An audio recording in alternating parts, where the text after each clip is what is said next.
8 celebs you didn't know were from North Carolina. North Carolina has no problem producing famous residents. Whether it's rap stars like J.Cole or DaBaby, or NASCAR's Richard Petty and Dale Earnhardt, the Tar Heel state seems to raise up prominent figures in almost every industry across America. Even its history is rich with notable figures. The Wright Brothers piloted their first successful flight right in Kitty Hawk, North Carolina. What about North Carolina inspires its residents to achieve greatness? Maybe it's the delicious barbecue of Lexington, the rolling mountains that span its western border, or the beautiful coastline to the east. Whatever it is, it seems to be doing a good job, and Americans seem to be taking notice. A recent study determined that Americans are moving to North Carolina at a rate higher than any other state in the entire country. And while you may think you know all of North Carolina's notable residents, chances are you'd wind up surprised. There's a plethora of other celebrities that either grew up or were born in North Carolina. These North Carolinians range from famous actors to athletes to activists. Before we get started, make sure you like the video and don't forget to subscribe to our channel. Now here's 8 celebrities you didn't know were from North Carolina.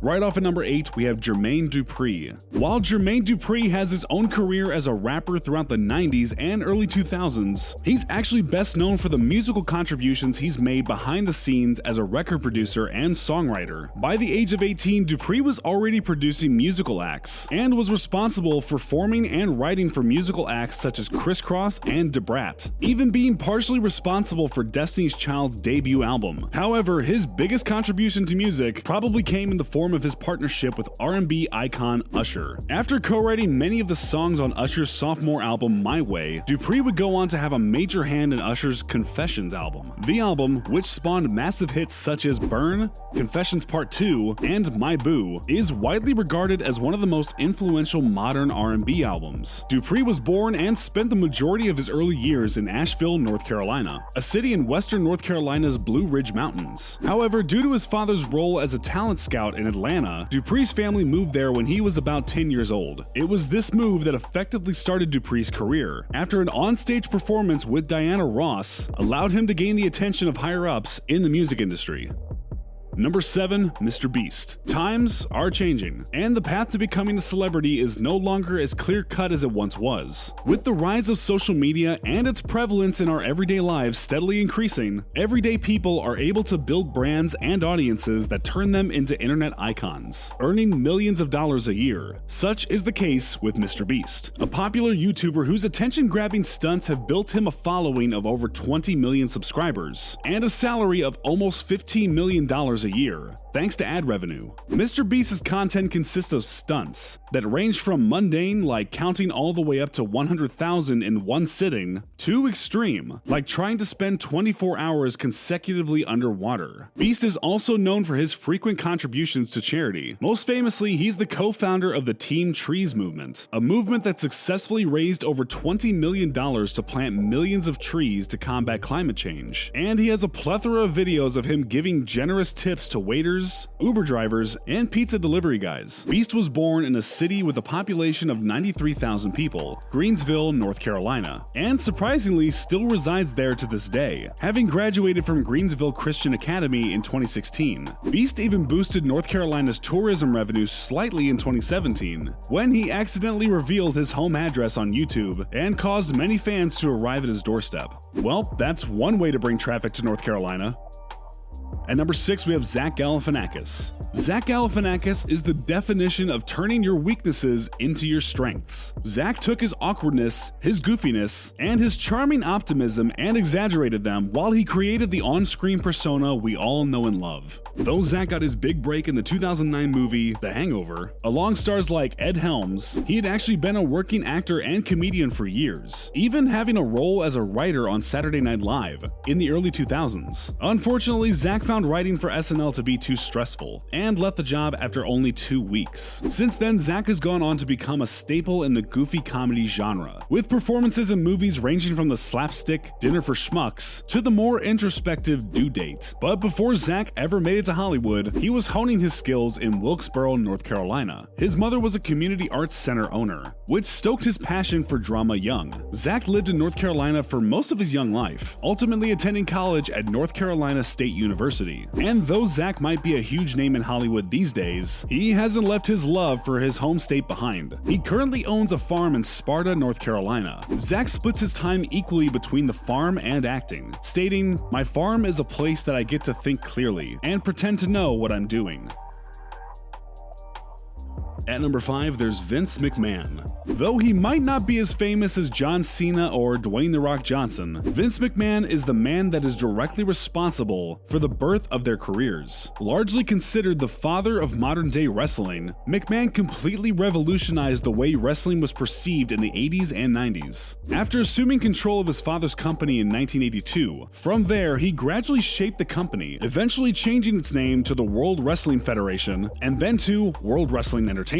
By the late 80s, McMahon had created a new level of interest in professional wrestling by using elaborate storylines, incorporating pop stars, and recruiting Hulk Hogan to be the face of the company. By this point, McMahon attracted audiences that had never previously been interested in wrestling.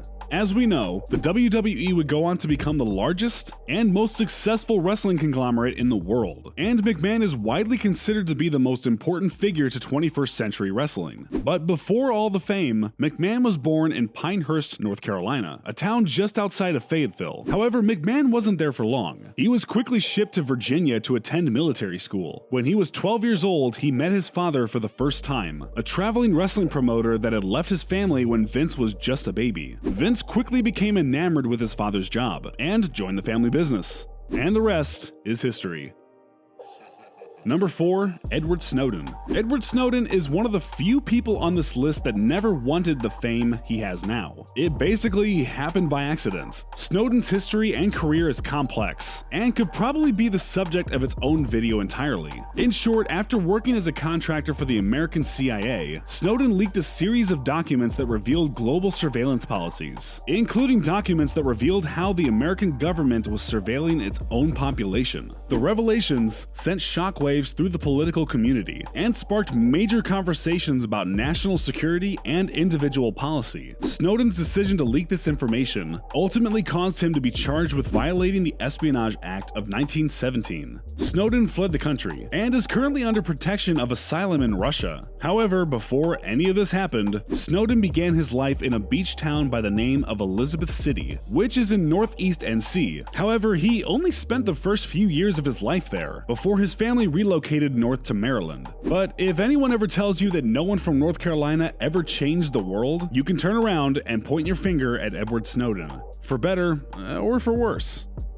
Number 3, Stephon Curry.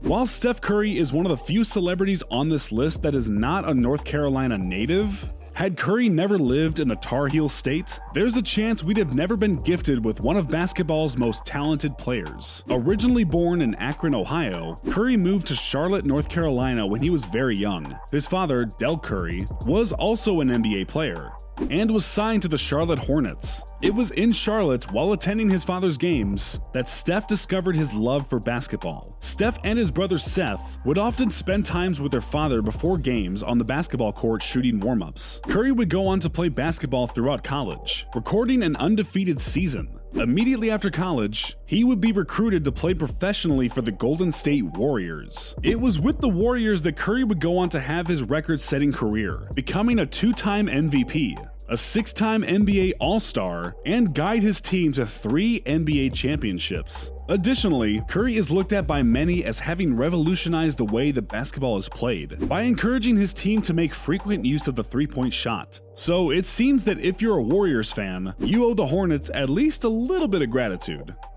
Number 2, there's Michael C. Hall. Usually, you wouldn't consider a serial killer hailing from your home state to be the point of pride, but this one is a little different. Michael C. Hall is an accomplished actor, having appeared on a variety of television shows, and receiving widespread critical praise for a stint in a Broadway musical. While Hall made his big splash as David Fisher in the HBO show 6 Feet Under, his true claim to fame is his portrayal of the mild-mannered Miami Metro Blood analyst and secret serial killer Dexter Morgan in the HBO show Dexter. The show ran for 8 seasons from 2006 to 2013, and the performance earned Hall a Golden Globe and consistent critical praise. Hall was born in Raleigh, North Carolina, and raised there for most of his early life. In fact, it was at the Ravenscott School in Raleigh where Hall discovered his love for acting. The actor began to perform in school plays as young as 2nd grade, and by high school he was a regular staple in the drama program. Hall says that he has always intended to be a lawyer, but never actually planned on going to law school. Instead, he wound up at the Tisch School for Performing Arts, where he earned a master's in acting before making his debut in professional theater.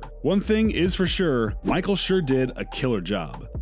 And at number 1, we have Nina Simone. Nina Simone's contributions to jazz music makes her one of the most influential musicians in the genre. However, being a talented and worldwide ranging musician, Simone herself often protested being labeled as a jazz musician. In reality, her music spanned and combined various genres, including classical, jazz, pop, and gospel. Simone was a talented songwriter and performer, and often used her platform to advocate for the civil rights movement and bring attention to the plight of the black community. Rolling Stone magazine once said, "Her honey-coated, slightly adenoidal cry was one of the most affecting voices of the civil rights movement." Simone was known for being strong-willed, passionate, and ambitious, breaking the mold for what a woman entertainer, especially a black one, was supposed to be in the 1960s. But despite her larger-than-life personality, Simone came from humble beginnings in Tryon, North Carolina. She was one of 8 children in a poor family, and began playing the piano at just 3 years old. She quickly proved to be a natural, and studied as a classical pianist for most of her young life, finally studying music at Juilliard College during the summer of 1950. She eventually began to perform jazz at a small bar in Atlantic City, New Jersey, in order to fund for private music lessons. It is here that she was discovered and later signed to the record label Colpix, which launched her career and her rise to stardom. If you visit the small town of Tryon, which has a population of only 1,600 people, Nina's childhood home is a tourist attraction and historic landmark that you can check out. She also has a plaza named after her, in the same town that's 85 miles outside of Charlotte.